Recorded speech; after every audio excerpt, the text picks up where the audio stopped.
We're good. Good. Oh, yes, we are good. All right.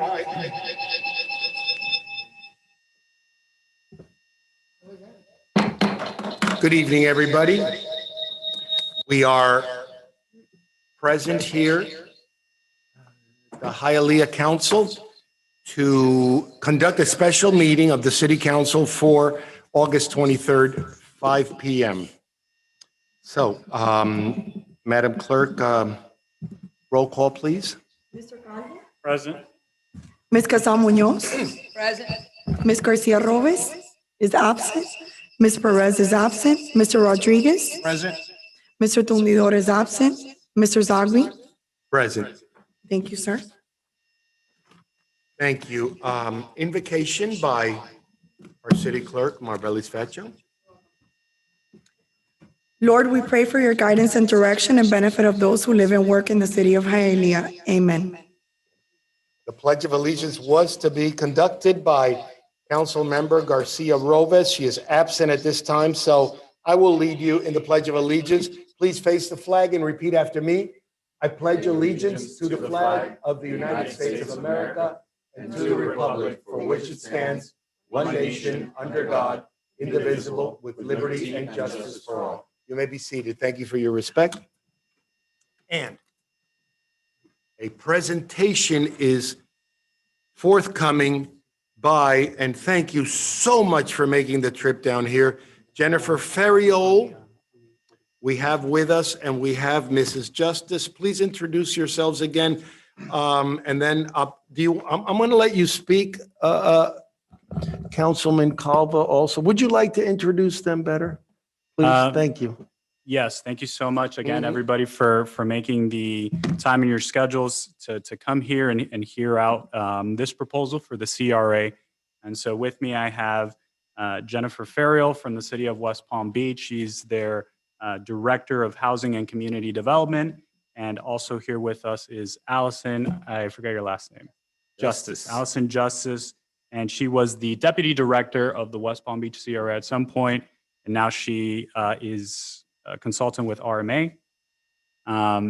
So with that, my idea for today is I'll have a very We're brief. missing someone? No. The gentleman, did you come from West Palm too, sir?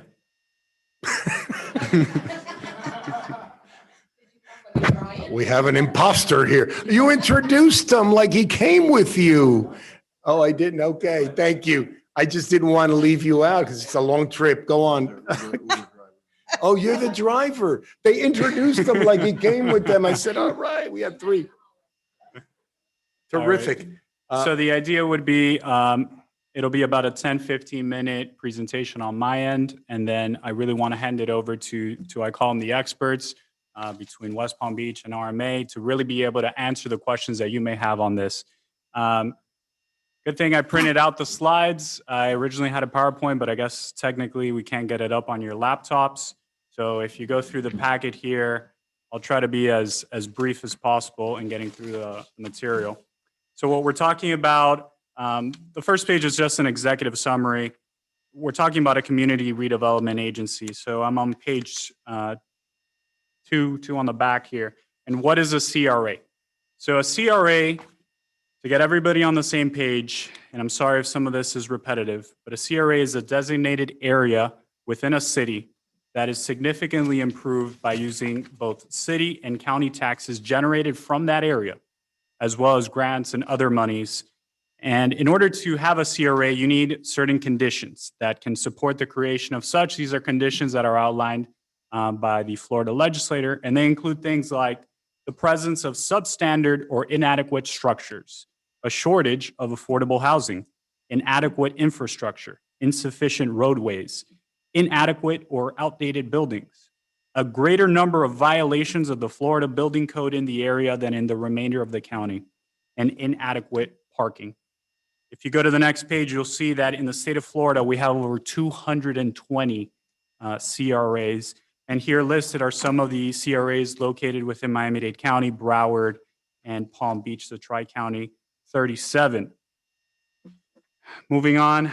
So a little bit of the backstory, and thankfully Councilwoman Vivian Casals can speak a little bit more to this.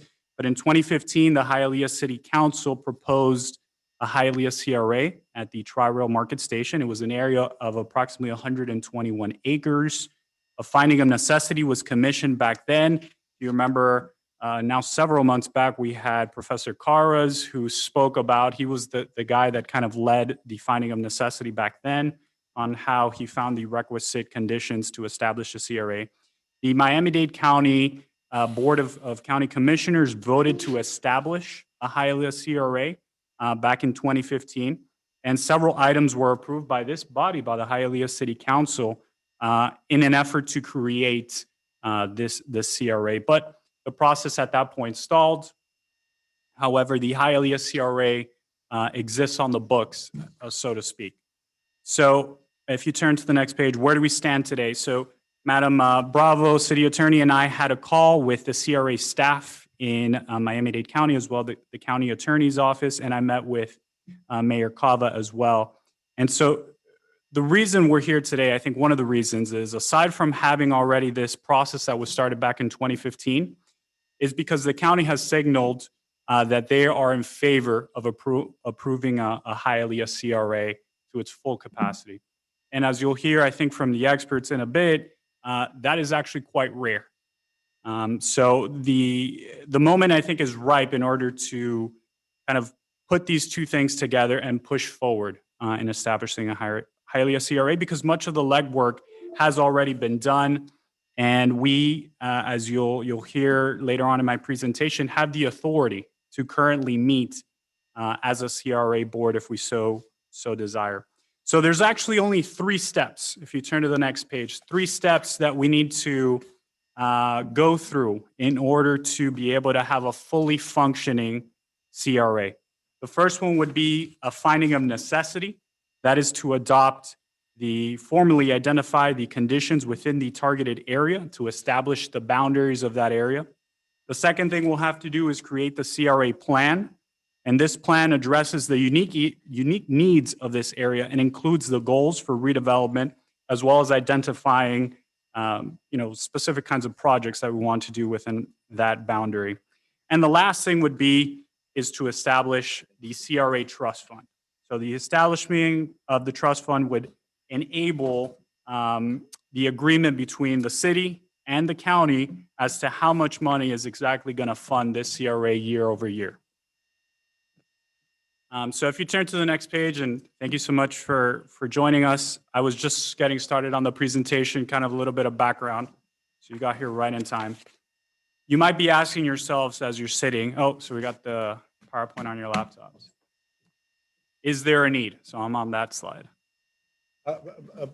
Councilman Cava, can you acknowledge the arrival of Councilwoman, Madam Clerk? Yes, for the record, Councilwoman Garcia Martinez and Council Vice President Perez are present. Thank you. Go on, sir. So as you're sitting here today, you might be asking yourself, is there a need? Why now? Why should we establish the CRA? According to August 2022 Affordability Index, which was reported in CNBC, the article is entitled "The 12 Least Affordable Housing Markets in the United States." Hialeah ranks fifth in the nation for least affordable cities to live, where the typical household income is $40,000 and the median home price is $465,000. And we know there's property selling way above that mark. Southeast Hialeah in particular is ripe for growth, for development.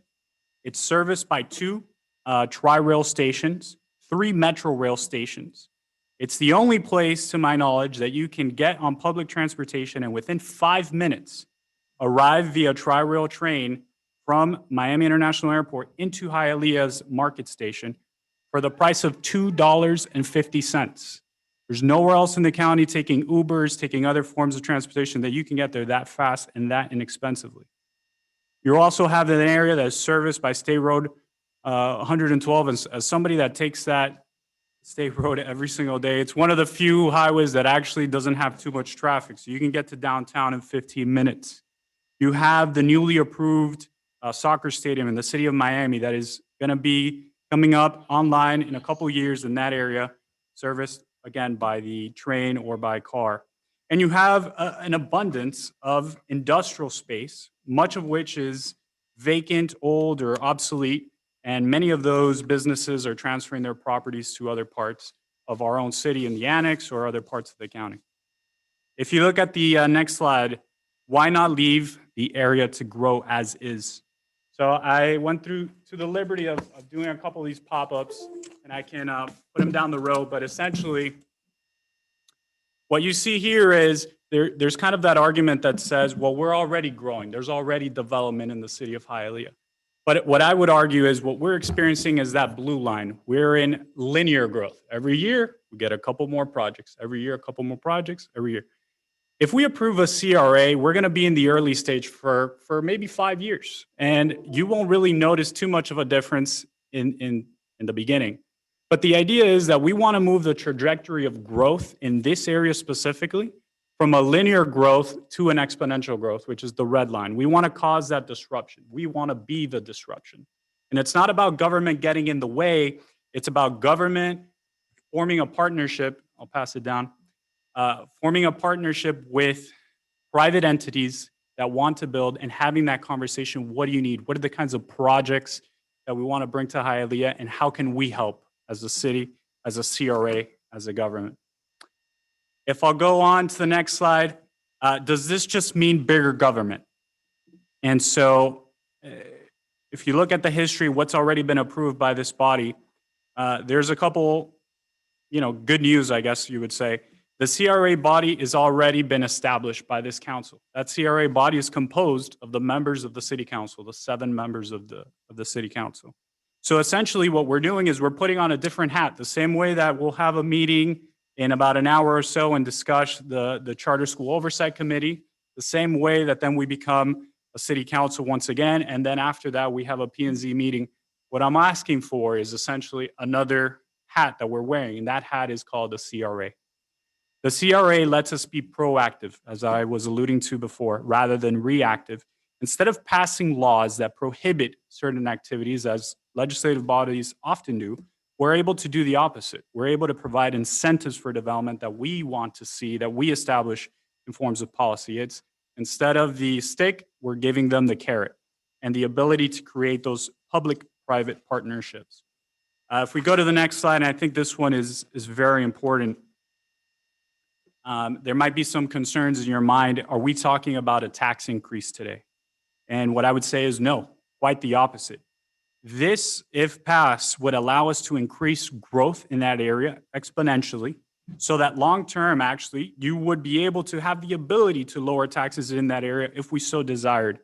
Because what's happening now, and I'm sure the mayor can go off on it, is we're tight. We all know it. Hialeah only has so much budget, and we need to be creative in the ways that we increase that budget without raising taxes. And this is one of those mechanisms. And after sunsetting, so that's when the CRA ends, after sunsetting occurs, all the additional revenues that are coming from that CRA would then go back to the general fund. And so let's say the sunsetting is in 20 years or 30 years. At that point, you would see a large spike in the amount of money that the city of Hialeah has to offer its residents in terms of taxes. If we go to the next slide, and this is an interesting one, if you're a little bit more visual like me, is can we afford this? So this is a graph kind of showing you what TIF is and how it works. So if you look at box A, the blue line, again, that's currently the taxes that we would generate. Obviously, this is not exact, but we're saying we generate A. And what I'm proposing is we tap into the county via the CRA and pull B. So that is the increased tax revenue that the CRA would be receiving. And now when we combine A and B together, that's when we get to C. And that's the pot of money that we're talking about. It's all about money. And we're basically tapping into a pot that we didn't have access to previously, which is the county side of the ledger.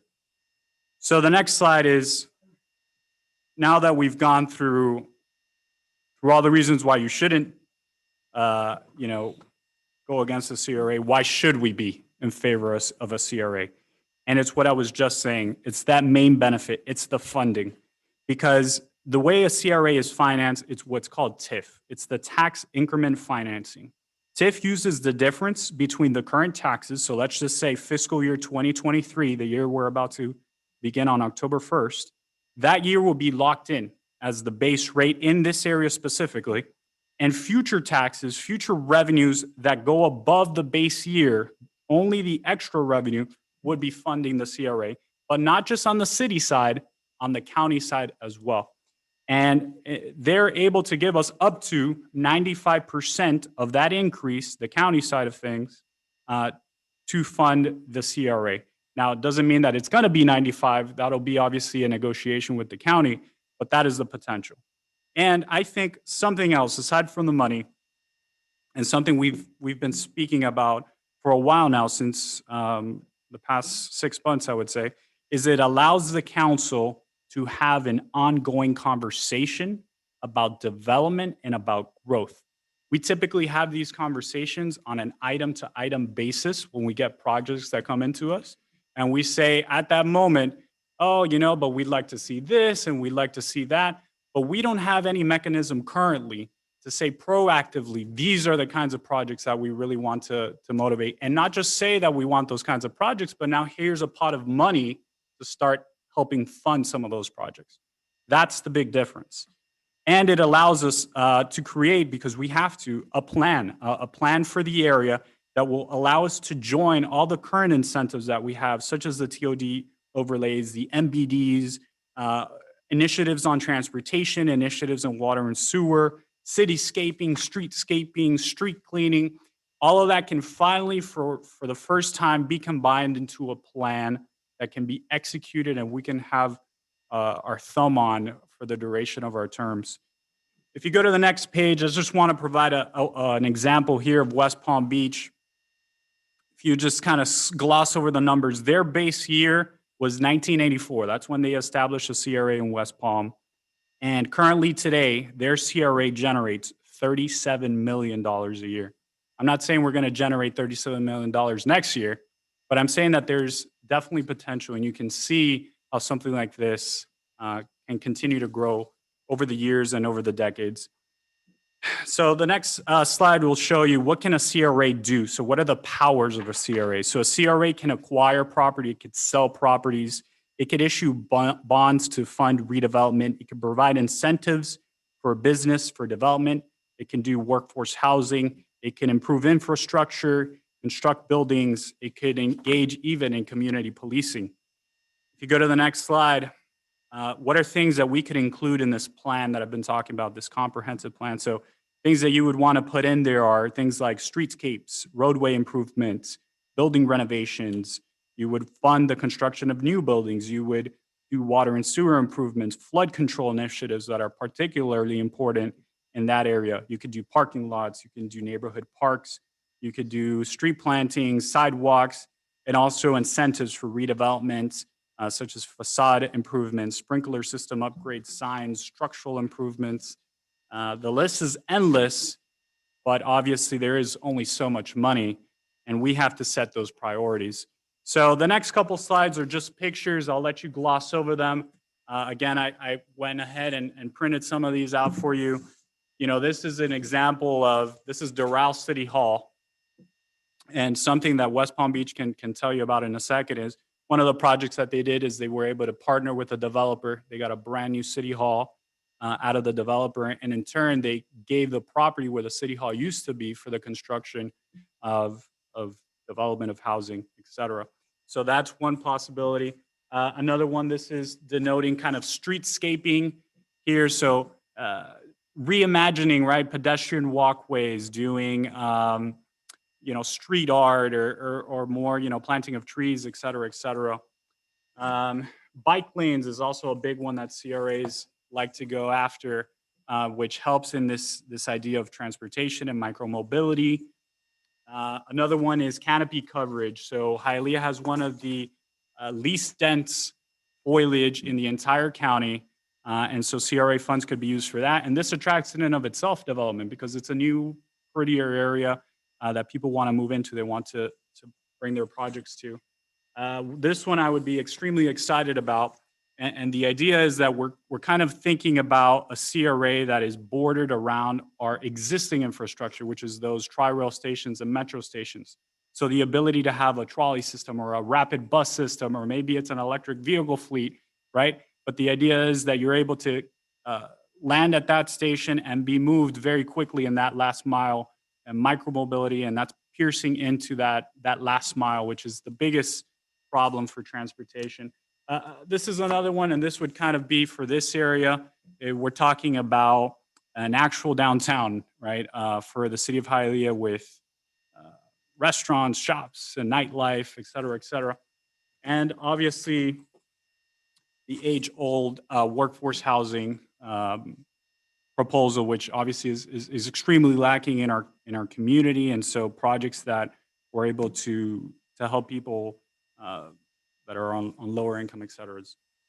So at this point, I just kind of wanted to skip over a couple pictures and just get over to the possible boundaries. Just so that as we're having these discussions, I want everybody to kind of be on the same page. So I've been saying Southeast Hialeah rather generally. So to get everyone on the same page, the original station, the original CRA that was approved is an area of 121 acres outlined by Hialeah Drive, the 112. You see it there on the map. It's a rather small area. A typical CRA, and again, the experts can go more into detail, but is about 1,000 acres, maybe 1,500 acres. So that 121 acre area was pretty small. So I have a couple options for you. Option one would encompass that CRA that was originally envisioned, which was the market station, those 121 acres, but now expanding the lines all the way up to Hialeah Drive on the north, the west boundary being Okeechobee. And so this is an area of approximately 480 acres. It's still small for CRA standards, but obviously the east boundary would be that original boundary, which was like East 10th. So I'll pass this one down. Sorry about the other ones. Option two is a little bit bigger. This is an area now of 1,100 acres, which is typical for a CRA. And basically what we're doing here is we're pushing that north. It's the same boundaries as previously. The only thing that changes is the northern boundary goes up to 9th Street rather than Hialeah Drive. And that would encompass now the area of where City Hall is located. Obviously, like Babcock Park, you get more of the industrial in there. And I pushed the east boundary a little bit more on this map. So it goes to the city limits rather than just East 10th or whatever it was. So this would encompass now the factory town, and it's basically pushing onto Leah Arts District, but it doesn't have Leah Arts District within it. So I'll pass that one down. And then if we go to option three, I think this is probably where we want to end up or something close to this. So option three is a very expansive area. We're talking about 2,600 acres. But the reason why I signal this one as being, I guess, my preferred option, if you will, is because we're able to now encompass all of our existing rail stations in Hialeah. Again, I think we're the only city in the county that is serviced by 3 metro rail stations and 2 tri-rail stations. So this would encompass both tri-rail stations and all 3 metro rail stations as the perimeter, if you will, with Okeechobee serving as the other boundary. And now we're able to start doing some of that intermobility transport that we were talking about previously. And the last option that I present for you today, obviously, we are not, by the way, voting on any of these boundaries today. These are just ideas, so we're all on the same page as to what we're talking about. But the last option would be similar as option three, but we are basically piecing out certain portions, certain neighborhoods that are mainly single-family homes to, in essence, protect those neighborhoods and at the same time bringing the total amount of property that the CRA encompasses down to the 1,500 acre mark. So that is another option as well. I call that a hybrid option. So that's pretty much it for me. I really want to stop talking, and I'd like you guys to really ask the questions and to the experts and get your head around this. But essentially, what we need to decide today, where I'd like to decide today, if you will, is the resolution that was sent to you all. And it's a proposed resolution doing 2 things. Number one, we would be committing to meet regularly as a CRA board, so that what I was talking about, at least once a month, and we can work on the times and all that good stuff, but essentially meeting at least once a month as a CRA board to continue in an expedited fashion to try to get this all buttoned up and approved finally since 2015. And then the second thing would be asking the mayor to, as part of his budget proposal that we'll be reviewing over the next month, to come and basically seek out quotes, if you will, on how much this is going to cost in order to pay for the requisite findings of necessity and comprehensive plan that need to be done in order to have a CRA, and asking the mayor to put that in the budget so that it would be a loan from the city of Hialeah to the CRA and with interest. And whenever the CRA is up and running, now the CRA can essentially pay the city back for that money that's on loan, because currently there's no way for the CRA has no money, right? It has $0 in the account, and we would need to pay for these services. So those are the two things that are essentially being part of the resolution that we would be voting on today.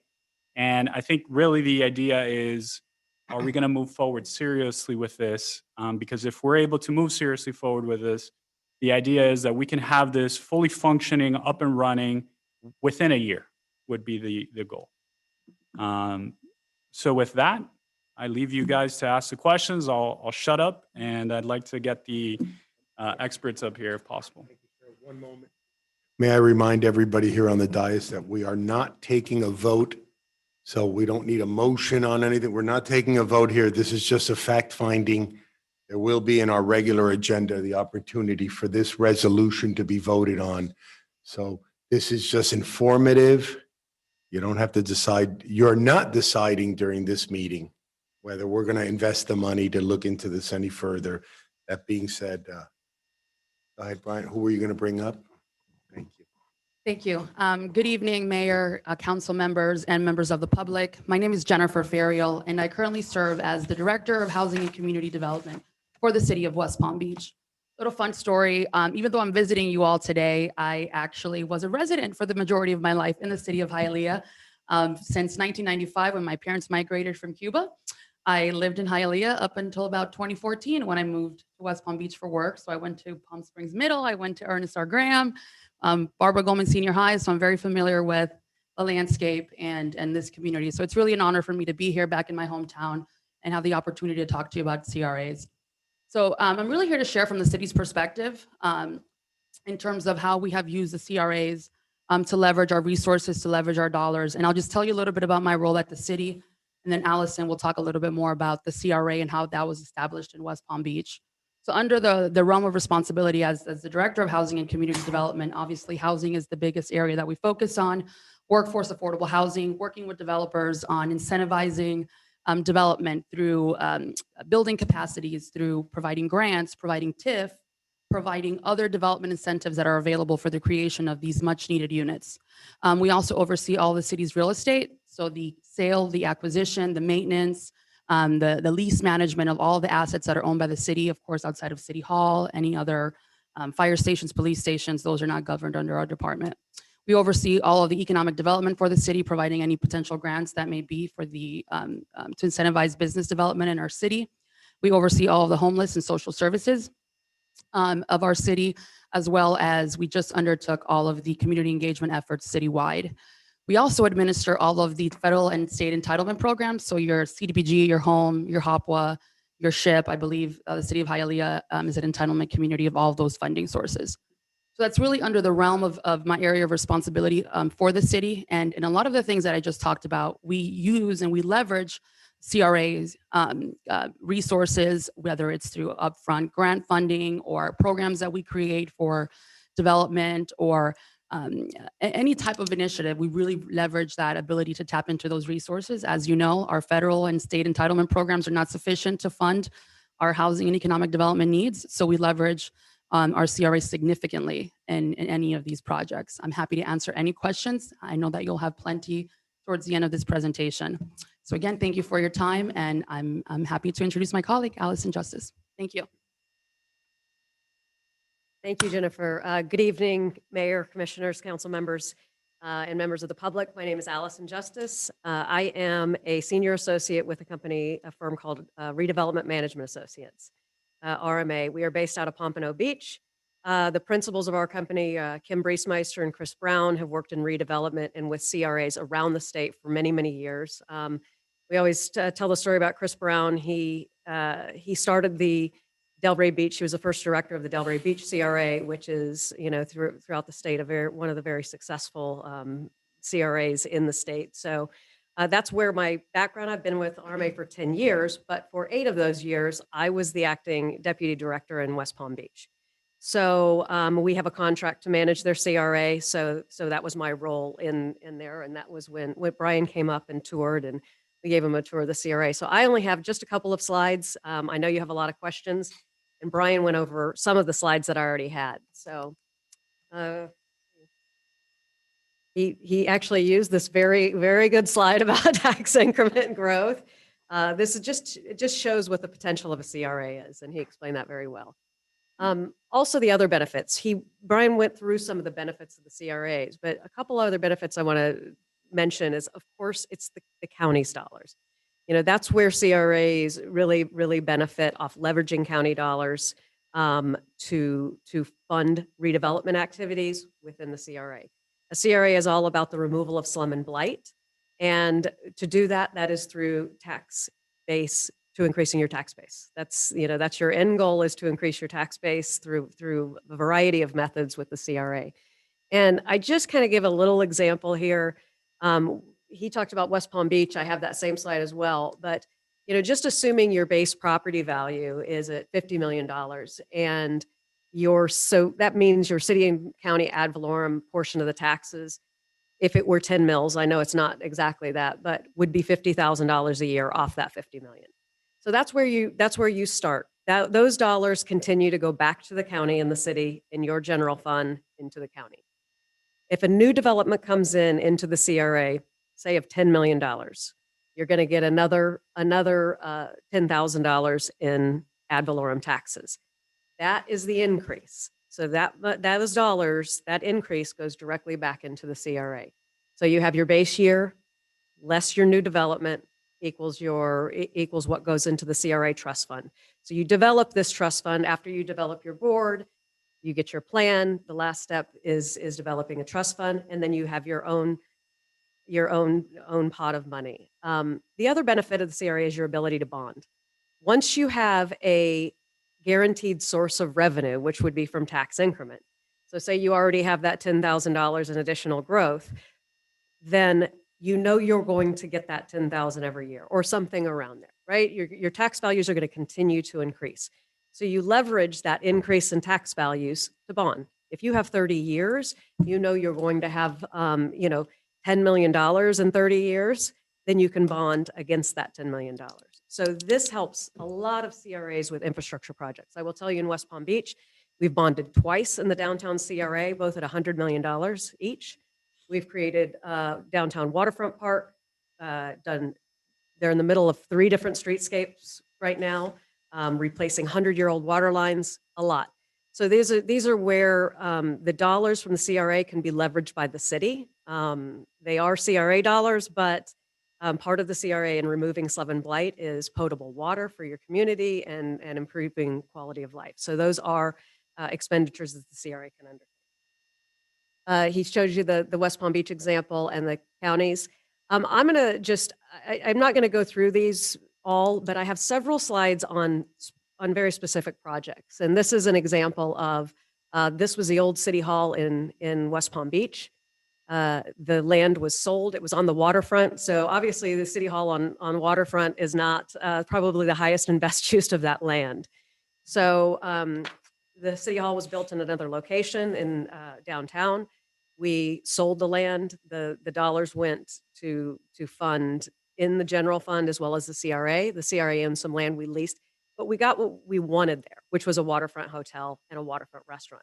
That was the incentive. So the incentive to the developer was, what is it that we need here? Well, we need a hotel and we need a waterfront restaurant. So that was how you work with the development community to actually give incentives on projects that you need in your city. So it's something that CRAs can do very well. So anyway, I'm gonna stop right there and then can go through questions or show others examples of projects We recently in West Palm Beach completed the Main Street, which is Clematis Street. Over 3 years, CRA funded that project and has really enhanced downtown and continues to build the tax base downtown.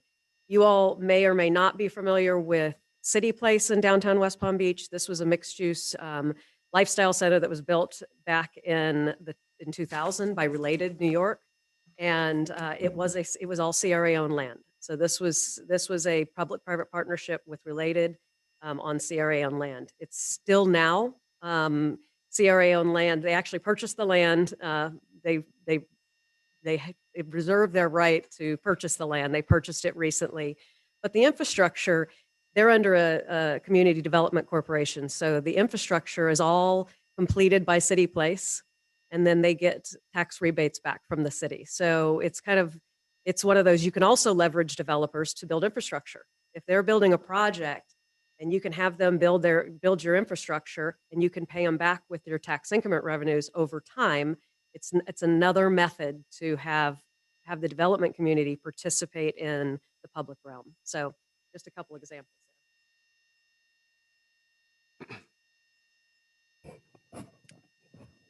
Question time? One, I'm thrilled that we're speaking about the CRAs again. When probably in 2008, I started speaking about the CRA when I saw what they've done in the past in the county, in the city of Miami, and in Hollywood, actually. Hollywood was a great example of CRA when they did the boardwalk and they redid the whole beach area, and it started becoming very popular. So thank you, Brian, for bringing it back. And there's a lot of things that you've been explaining today that I didn't know. And very, other than I was 1,000% in favor of this, the fact of all these other things about getting the bonds and about, doing negotiations with the builders. Because right now, one of the things that we have in the city is when projects come here, we don't have a lot to offer back except try to help them with what their idea is. And I love the fact that we would have the opportunity to say, okay, this is what we want to see here, and this is how we could help you get what you want, but also what we want as well, and that it would be a tax base for the future. And so I love that. I love the fact that how long have you had the CRA in Palm Beach? 1985. Since 1985. So you've had the CRA. So you've never, because we were speaking about the end game. So what was your end game when you started? Do you know? I don't know what the end game was. When you started in 85, I'm assuming It started. when it started in 85. I'm assuming that when it started, like right now, we're thinking, what Brian was saying, 20, 30 years. Did the CRA in Palm Beach start like that? You're thinking 20 or 30 years. Correct. CRAs used to be, when you established a CRA, your maximum was 30 years. And you could actually, at first it was 40 years. And then they changed it so you could do 30 and another 30. The state legislation is cracking down a little bit on the length of time of CRAs because there's a lot like West Palm Beach that have been around since the 80s. We sunset in 46, I think, in West Palm Beach. There's a lot of CRAs that are moving towards that sunset date. It won't be able to extend again. So, and there's not many new CRAs that have been established. So this is kind of, it's a little bit new ground for the city of Hialeah because it'll probably be a negotiation with the county on how long they will let you establish your CRA, which I would say likely at least 20 years. You need to get at least 20 years to make a difference. Correct. Okay, that's interesting. If I can add to that question, Sure. just to answer your end game, Commissioner or Councilwoman, I'm used to saying commissioner, so you're probably going to hear that a lot. It's okay. The end game, I think, in 1985, and I was not around and I was not born by that time either. Okay, stop it. Why do people keep saying these things? Mayor, you started this the other day with 1980. Go ahead. But what I would say is the end game is what it is now. All the development that we've had, if you know anything about West Palm Beach, there's lots of conversations about us being the financial district of the South. So all the new housing, all the new businesses that are moving into our city, the ability to have a $40 million per year annual budget in just one of the two CRAs, because we have two. I think the end game is exactly what we have now, which is the growth that we've seen in our community over the last 20, 30 years. Okay. Through the chair, Yes, sir. Brian, great It's stuff. okay, I'm finished. No, go ahead. No, go. Brian, so first of all, last time we met, I did a lot of research it, and I'm all board. A couple questions for you, or anybody. The linear curve here, what I'm looking at, 8, 10 years is when we start tapping in, you mentioned? Yeah, I think they can answer it more specifically, but I think in our conversations, we were saying the first 5 years are a little bit boring. You don't see a lot happening because you're making a lot of those initial investments. Then you really start seeing a boom maybe around between the 5 and 10 year mark As far where you as start tax seeing dollars. projects. Tapping into the county dollars, probably be into your 8 or 10 years. where you- No, you'll tap into the county dollars from the tax base year. So if it's established this year to be 2023.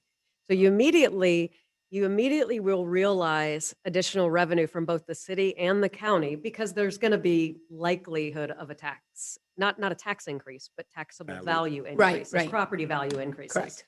So as that continues to increase, you'll get both ad valorem taxes from both agencies from the start. It'll be slow until you have your first major development. That's really where it starts. You start to see more incremental growth. And what's interesting is you're just, and I'm sorry, through the chair, I apologize. Yes, ma'am. What's interesting is that the value of the properties are going up now. You did it to me.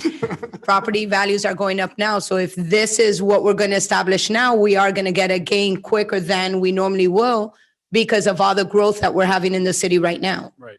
So I think this is a perfect time for us to get it started, I think. My next question, I don't know, if you said about the city loaning for how does that work? Is that going to affect the budget coming in? As far as the city hard dollars? Yeah, so I mean, the way the resolution reads, and I can yield to the mayor in a second, is we're saying, let's look at the budget that we're getting, we're doing the hearings next month. Let's add that amount of money into the budget as a loan to the CRA with interest. Okay. And then when the CRA, after their first year or second year, that we can pay the city back, that's when we pay the city back that money. So essentially, we're When you're- borrowing, whatever it is for 2 years, about $100,000, 150,000 is what we're talking about potentially. But the mayor can speak. more If on I that. may, through the chair, just to Yes, add on ma'am. that question. Yes, ma'am. So considering that we've been seeing property values dropping though, and that there is kind of a future maybe prediction of a recession, would this be an appropriate time to engage in this? Because what would affect us if we jump into a recession, if we see that property value decrease, then do we have to pay back the county at the price that we locked in when initially, no? How does that work? If you can, and by the way, welcome home, Jennifer. Okay, thank you. You just wouldn't get the increment. I mean, that is a real possibility. And if you experience a recession and a decrease in property values, the CRA doesn't get funded. But it's not like you're going to be paying anything back to them. You just wouldn't get funded because there wouldn't be any increment. So then, let's say we start on a development, we engage in this project, and we're not going to get any funding, so then the project is on pause. How would that work? You would want to ensure, you would have to ensure that funding was going to be there before engaging in a development agreement with a developer. So you couldn't promise dollars that weren't going to be there. So You understand my, It's a good question. maybe I'm not though. wording it properly. No, I'm I just, understand your question. Let me It's a take a good stab question. at it. Okay. If you don't mind. So it really depends on how the CRA supports the project. And you can support it in various ways, right? The first one, let's say you had TIF that was already generated and you wanted to do an upfront grant, right? Where you say you had $1 million and I wanted to give this developer $1 million. That's one way. You need to have the money up front. You can't enter into an agreement with the developer without having the resources. That's one way. The other way is through the TIF rebate, right? Where you say, okay, developer, include this in your financing model. And once your project starts to bring in revenue, you're going to get 50% of your TIF for 20 years. And so the developer will include that into their financial model, and then that'll help them get the financing. So you either have the money up front that you can lend to the developer as a grant or a loan or whatever, or you have the ability to do a TIF deal where once the project starts to generate its own TIF, they get a rebate on that for a specific period of time. So you're Okay. never going to put yourself in a situation where you won't be able to sustain the project. And the project only gets the TIF if they develop, right? So there's no risk for the CRA. in that regard. Okay. I think I answered, but Yes. I'm just apprehensive because I'm seeing it as a yearly return from the CRA, from the county. So if we don't see that increase the following year, what does that look like for that budget year with the county? Even though we've already engaged in projects, like how long will that recession period have to pass until we start seeing then that increment back into the account? Through the chair? Ma'am? I think the confusion is we don't get money from we're not taking money away from the county. For instance, right now, the money that we pay, that a property pays to the county, the property owner pays to the county. We will never get that county money today. When we do the CRA, whatever the additional value is, Right. that's what we would get. But if we go into a recession, If we get zero because the property stays the same or it dropped, we don't get anything. We don't have to pay the county back. So the only risk that we money. have is we're not risking money. Yeah. We're not risking money because we don't give money. So we don't have to give money unless we have sufficient in order to lend without staying without any money in the CRA. Correct, Brian? Am I right? I don't see a lose here. The only lose here I see if we're not generating the dollars. Nothing happens. Mayor, did you? And our budget, Mayor. Go on, Mayor.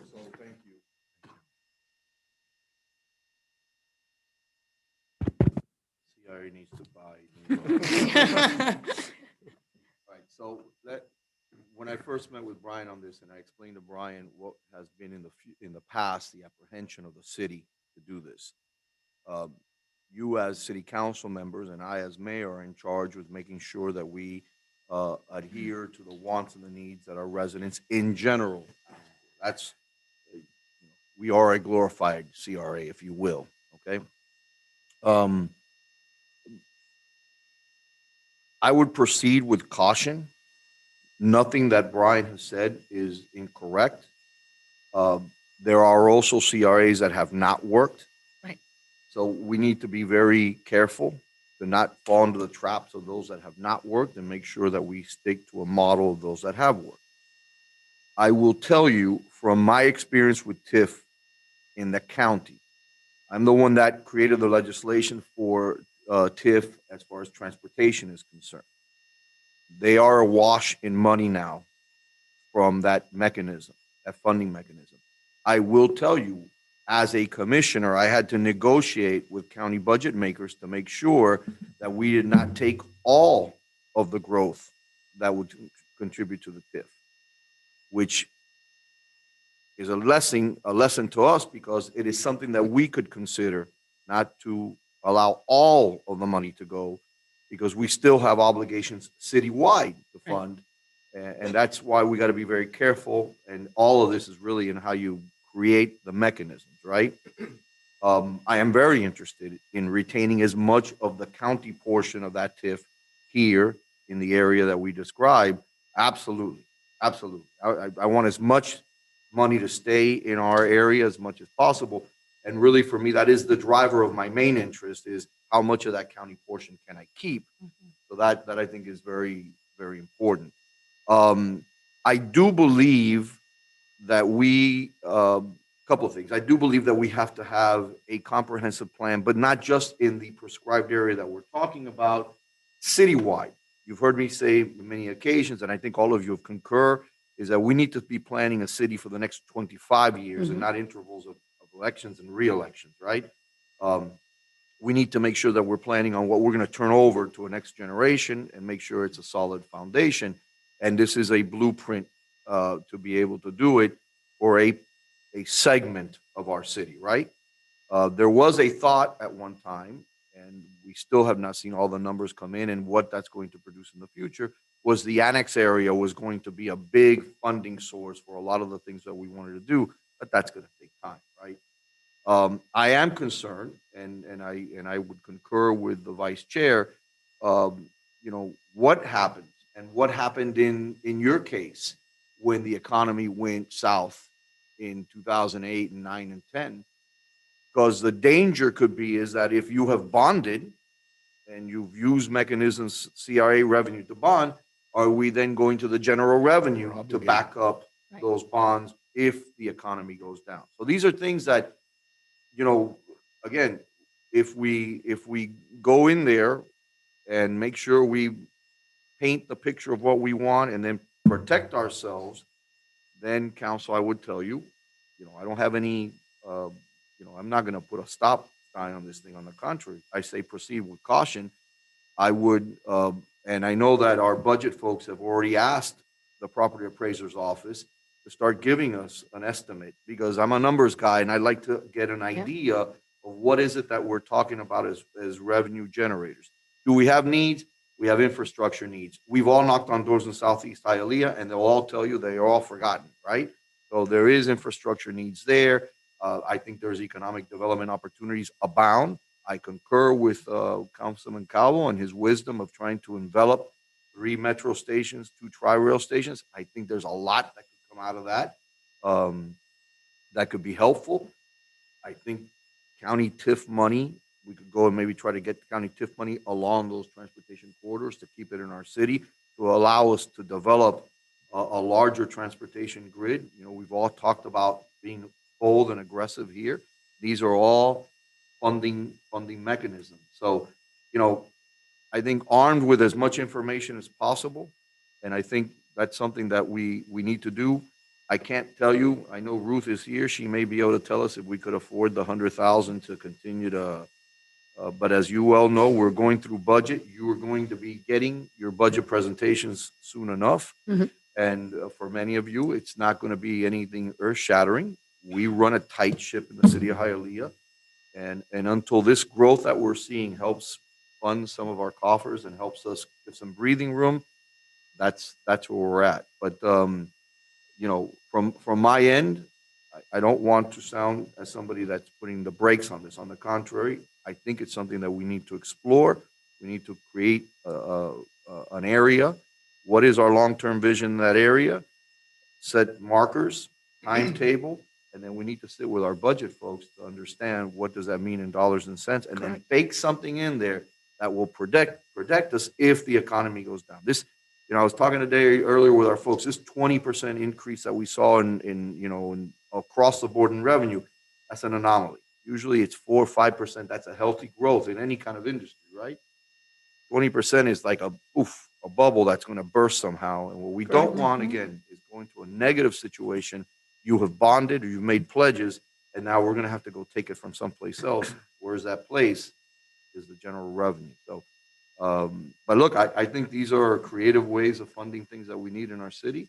I applaud you, council member. As I told you, you're a great salesman. And I think it's something that we should, proceed with caution. How did you guys react when the economy went south? So there was in West Palm Beach a decrease in TIF between 2008 and 2012.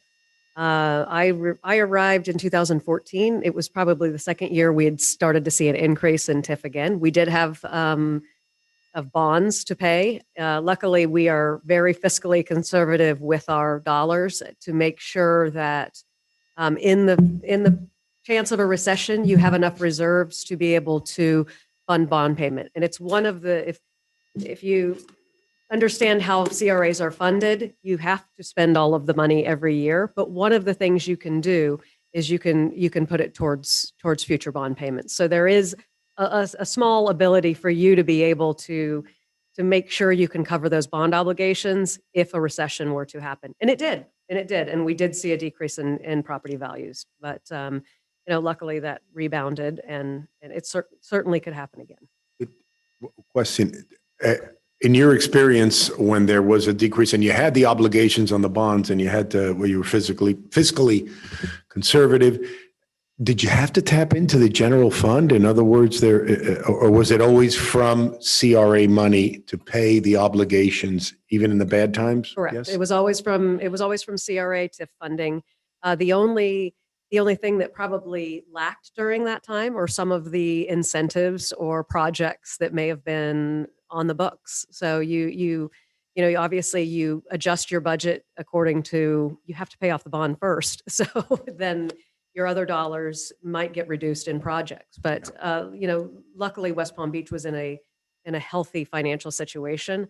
I don't know how other CRAs might have handled that. If they run too tight, then that's, that could be trouble. You might have to dip into the general fund for a loan.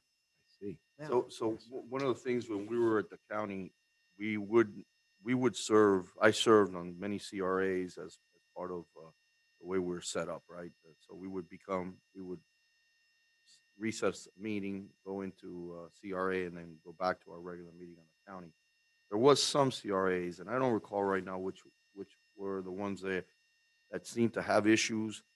Some never-ending CRAs that seem to just extend and extend. I want to say, if I'm not mistaken, Lincoln Road is a CRA. Mm-hmm. And I remember a head scratcher and I got to think back when Lincoln Road was kind of not a great place to hang out and not what it is today. I'd feel a lot more comfortable if we can somehow in a charrette form without obligating ourselves kind of identify an area and then kind of think in terms of what are the potentials, what is it that we want to try to accomplish, right? Put that marker clearly out there, whether it's infrastructure, development, a lot of the things that have been talked about here are fantastic. We know that there's a lot that's going to happen with regards to that station. Factory towns in play. There's a lot of things, right? I think the county has made a commitment now to redo 37th. Thank God. Mhm. We need Armando here. So there's a lot of potential there. But if we can, in a charrette form, without obligation, start thinking in terms of what does that boundary look like, and let's start saying, okay, let's put the wish list together. What's doable? And then we could have that conversation with our budget folks. We could have that conversation with the folks at the property appraiser's office. I think armed with a lot of information or as much information as possible, and then we could go ahead and kind of go down this path.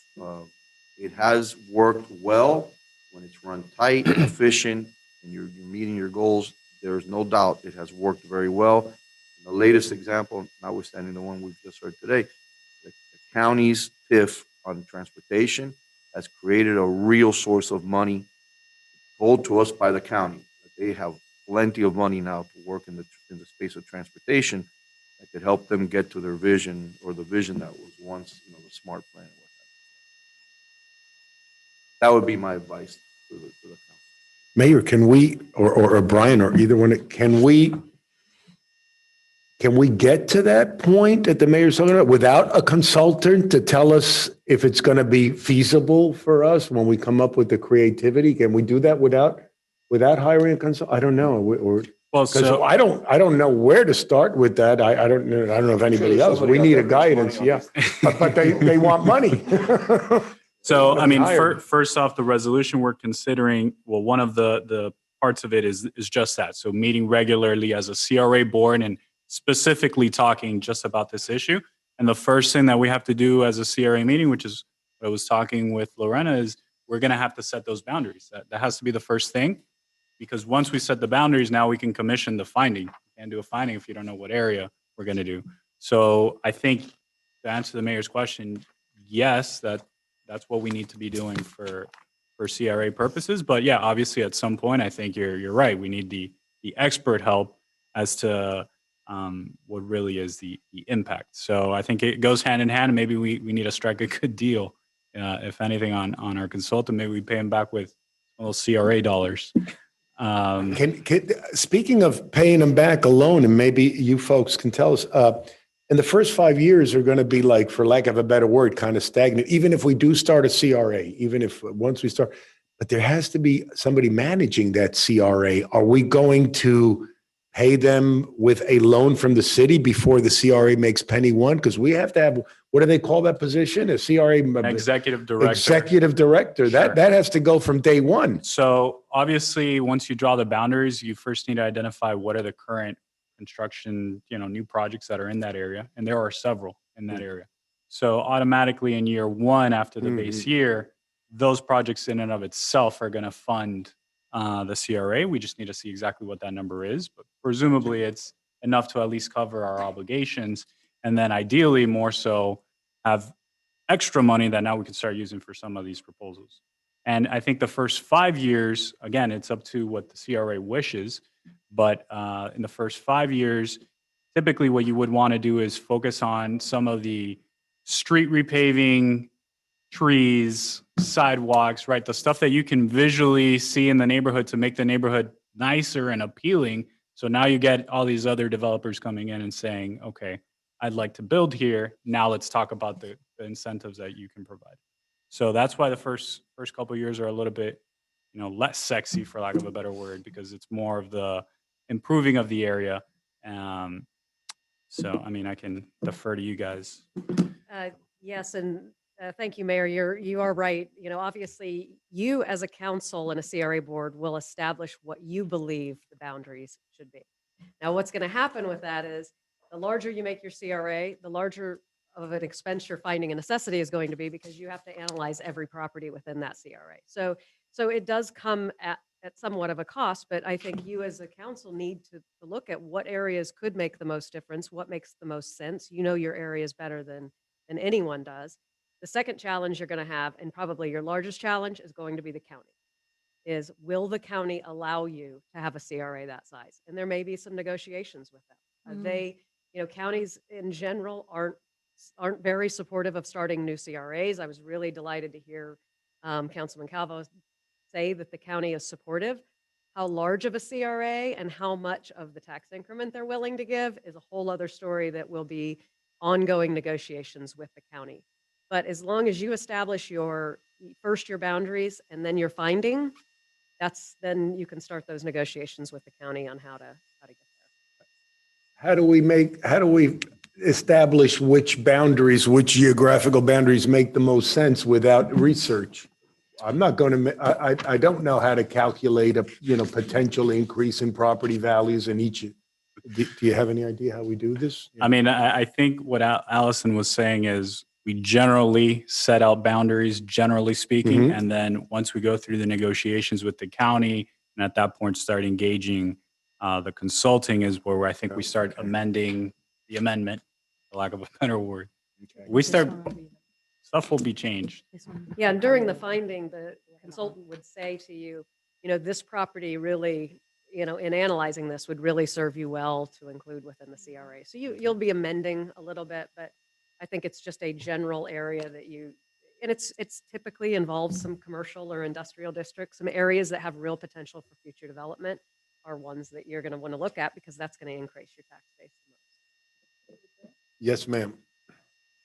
Actually, the reason that our CRA was exactly what it was is what the county had approved, because we were looking to do it a little more north and, a little wider. I wanted the east side of the railroad tracks, and the CRA did. Lorena, you remember when we were doing this? I think Bill was still here. We had to shrink it. Well, in 15, I don't think he was here anymore. But when we started talking about it, I think the county didn't accept going east of the railroad tracks. They wanted to define a smaller area. And what's great about now is, we're going to have a new county commissioner for that area, maybe tonight, maybe in November, that will represent that area specifically. We're going to have largely a new county commission of a lot of fresh faces, new ideas. So I think there's a lot of potential for something more innovative. Through the chair's permission, I'd just like to open up for public comment if possible. Very briefly, I know there's two people here might want to speak. Yes, sir. Is it online or present? Yes, it's present. Eric Johnson, Hialeah Firefighters, Local 1102, rising in support of what Brian has brought forward between you. A CRA is a wonderful opportunity for us to expand and move our city forward in the right direction. Just for instance, in our occupation, we have a fire station that was built back in the 1960s. That means our fire station has been running 24 hours a day, 7 days a week since 1964, which was given to us by a grant, which separates us by railroad tracks from the Liberty City area to our city. Improvements are needed like you wouldn't believe. If any of you have driven a car down 37th, you know that it's probably the roughest ride of your life. As you're driving a rescue truck down 37th Avenue at 3 o'clock in the morning, trying to perform a pharmacological calculation of dopamine, where you measure by the micrograms. If you're off by a drop, the child dies. We need those roads fixed. We need those stations fixed. We need the infrastructures improved. And this is the way to do it. I think we all can agree that the taxable values in Hialeah are not going to drop. We're the donut in Miami-Dade, and everybody wants to be a part of the city. They are coming in by the droves. Let's capitalize on the moment, carpe diem, let's seize the day and move forward. Let's solidify it. But being careful and being responsible is the key with any CRA. We have seen many defunct CRAs. The mayor actually highlighted that. This is about being fiscally responsible, but more so than anything, long-term planning. Year one, there seems to be a lot of apprehension of what we're going to gain. What did we just realize in gains on property tax values in Hialeah? Biggest gains we've had in forever. Does anybody see a decrease next year, recession or not? I don't, because everybody's moving to Hialeah. It will be increase after increase after increase. Pull the trigger, do the studies, get it done, make the commitments, and let's move forward fiscally, financially. Let's move together hand in hand and get this done. Wrap it up. Thank you. Thank you, I sir. mean, we got a Hialeahopoly game now and everything, so. That's it. Gotta work That's out. it. The epitome. Put us on the map. Absolutely. Yes, sir. Name and address for the record and go on. Andrew Vello, 110 Southwest 12th Street in Miami. Good afternoon, Mayor and council members. I too, like Jennifer, come in dual purpose, both as a Hialeah native and proud former resident of Hialeah, and also in my professional capacity now, where I focus on affordable and workforce housing development. And so I wanted to share with you all some of the examples that I've been a part of working with CRAs specifically to promote workforce housing development, which I think is a good opportunity for the city of Hialeah now. There are a lot of dedicated funding sources out there for affordable low-income housing across federal, state, local, but not a lot of dedicated funding for workforce housing. And what I mean by workforce housing is targeting households in the 80% to 120% of area median income. And if you look at those income levels, that's typically associated with a lot of the essential personnel, starting salaries for teachers, nurses, law enforcement. And so finding ways to provide housing that is targeted to those professions is generally pretty challenging. But CRAs, as was being spoken about before, now have an opportunity to offer, something in exchange to the development community. So, hey, if what the city wants is more workforce housing, the CRA gives you financial tools to directly incentivize that type of development, enter into agreements with developers where developers can commit to setting aside some percentage of units at whatever income levels the CRA determines in exchange for tax abatement, in exchange for a low interest loan, things of that nature. So I would strongly encourage the city council to consider reestablishing the CRA and looking at expanding the boundaries. I think it would be a great tool to achieve a lot of the city's purposes, and one was just mentioned to us now, but specifically the workforce housing angle is one that I've been focused on, and I would love to see more of here in Hialeah. Thank you. Thank you, sir. Andrew, do you want to go into like a little bit of your background, more in depth? Did you vote today, Andrew? I did. Good eye. Well, in what regard? Well, so Andrew was an HML grad. We won't hold that against you. Trojans. Oh, yeah. Andrew was a Harvard undergrad, Harvard grad student, and also one of the reasons why I got into Harvard way back when I was in high school. And now you work for Related, so you're in this space of development, working in the workforce housing development aspect. So that's Thank you. Yeah, something to and decide. so I have shared a car with Jennifer before. I'm not her driver, but we did actually attend Palm Springs Middle School together too, which is pretty. Are you an attorney now? No, my background is more in, finance, public This- policy, and so this just is- real estate development. Yeah. So you work for George Perez now? Yeah, exactly. Very impressive. But I don't get to see him much more, work with I Albert understand. Milo. Yes. Yeah. Very good. Wow. Thanks. Impressive. Thank you, sir. Mhm. Well, if you guys have any questions, we have 8 minutes. Otherwise, again, the item wouldn't come up to vote until 11E in the actual council meeting. Well, That's, now I'm confused because are we going to have more meetings? The item is to see if we invest the money for the consulting. Are we going to invest the money So- before we've established a boundary? The area? resolution doesn't necessarily say we're going to spend $50,000, for example. The resolution says we authorize the mayor to essentially get quotes, put it into the budget for fiscal year 2023, Yes. and come back to us for an approval as to how much money, You've memorized that et cetera. item, haven't I you? went back Yeah, and forth, I yeah. agree with you. That's what it says. You're correct, The sir. second Yeah. thing is that we're officially committing to meet as a CRA board, which we've never done. Yeah. Starting presumably next month. We didn't write the date. Can we do it in October? We've got budget meetings Could do next it- month. We could do it in October. Is that okay, Mayor? The only thing is, if we want to spend the money before the budget gets approved, it'd be helpful to have met at least once and discuss that. Or we could just do it at the council meeting. It's the I same thing. understand. I understand. Good point. Yeah. Sir? Mayor? I'm gonna have a hard stop today in the council meeting at 7:30. You got it. So,